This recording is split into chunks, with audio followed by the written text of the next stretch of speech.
how to stop seeking. I've read a few comments recently from people who feel a tremendous amount of suffering around seeking, around spiritual seeking.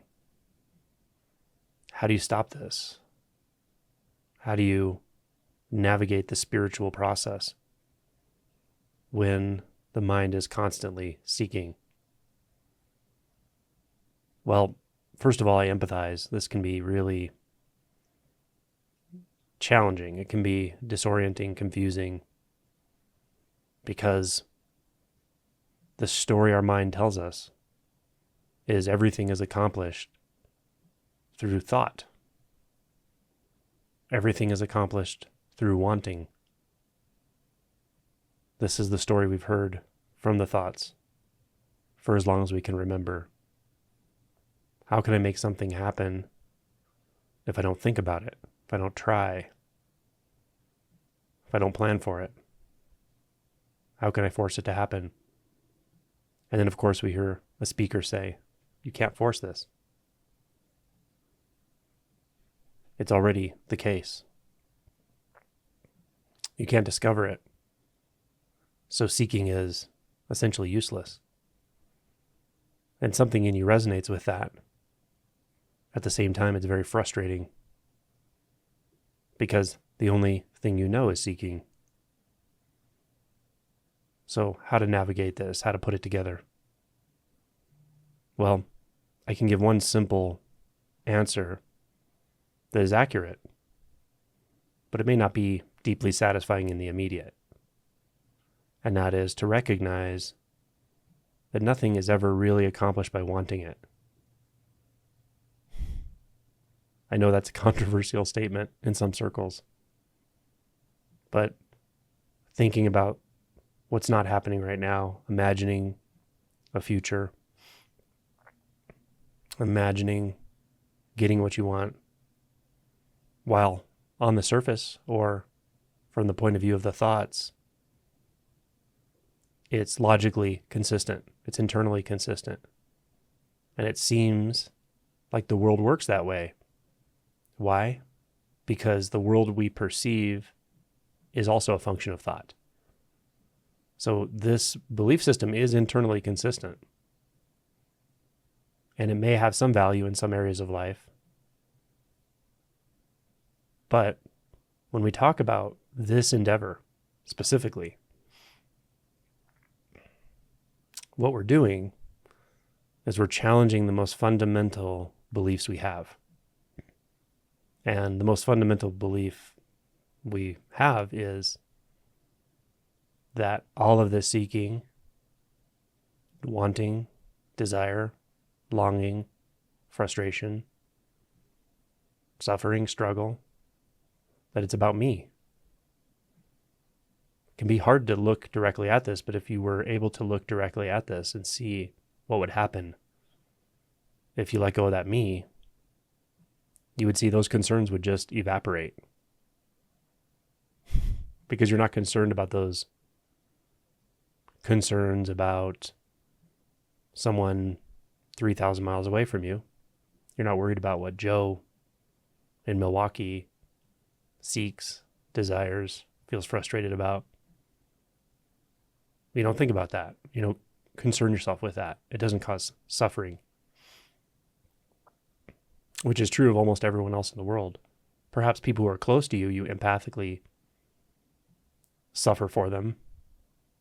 But ultimately, it always comes back to you. It comes back to the sense of the me that all this is happening to. So when you see that,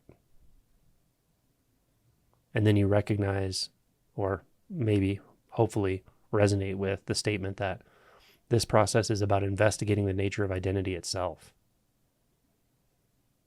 you can see how to penetrate the illusion of that separate identity, you're going to have to let go of all of the mechanisms that are intertwined with it, including and largely seeking, desire, aversion, struggle, suffering. Now, the next concern that often arises is a layer of doubt. The doubt is something like this.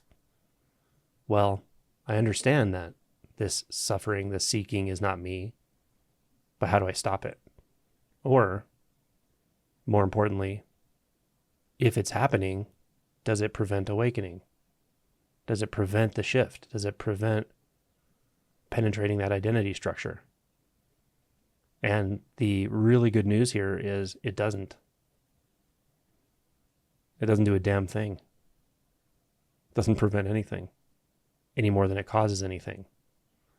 That mass of thoughts, that mass of seeking, that mass of defining yourself and defining the world, pulling and pushing on everything, that mass of trying to prepare for the next moment or even prepare for this moment, that mass of trying to anticipate and defend, all of that, the feel of all of that is made out of a bunch of thoughts. Those thoughts can't prevent the identity, which is a sort of sum total of all those thoughts, from being transcended, traversed, deconstructed even. How could they? The thoughts are more like effects. So it's not a concern that having a bunch of doubt, having a bunch of thoughts is going to prevent you from awakening. It's not a concern for me because I know it doesn't. It's really more a matter of how enticing is that doubt for you? How willing are you to just let it go for a second, for a minute, and then let it go again and again and again, and then let it go as that thought tries to grip you, or perhaps as that tendency to grab onto that thought, a feeling arises.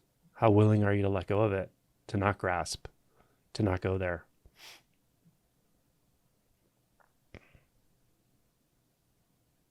Check it out. Stay in that gap. Don't grasp. Don't grasp onto that enticing little doubt, and it will get quieter and quieter. No thought is preventing awakening, because awakening isn't preventable. It's right here. No doubt can prevent awakening because it's not preventable. It's right here.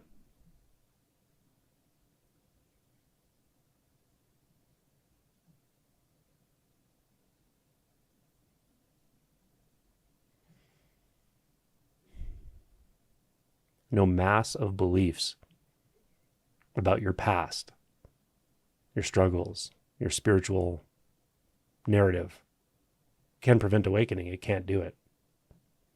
Not going to happen.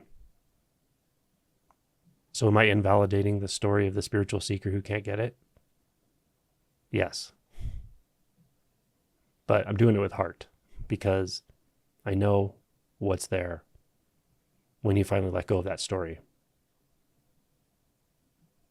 And it's really what you've always known was possible.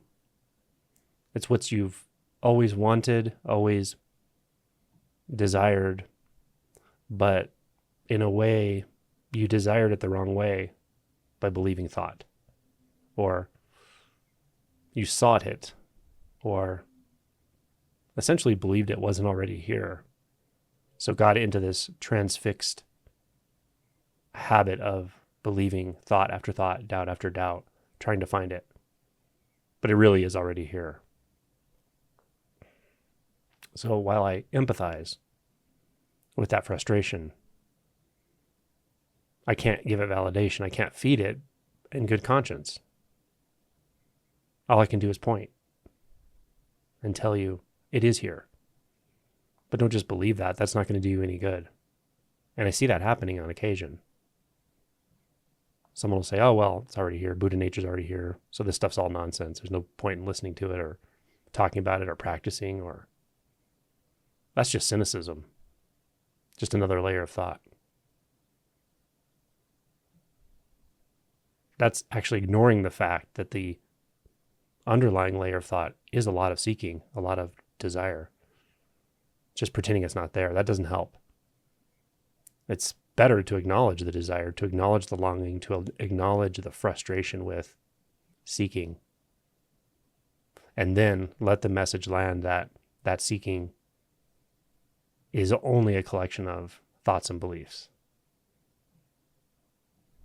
It's inert. It's not going to cause any problems. It's not going to prevent anything. And it's not going to cause anything. So it frees your attention up. It frees you up to look somewhere else. Somehow else. Or to just stop altogether. If you stop altogether, there's only one place you can look. One place you've ever looked. You look from the looking. Just this. Already always the case. Simply always awake. Stop the mind. Stop grasping thoughts. Stop trying to force anything to happen. Stop trying to prevent anything from happening like a thought. And it's right here.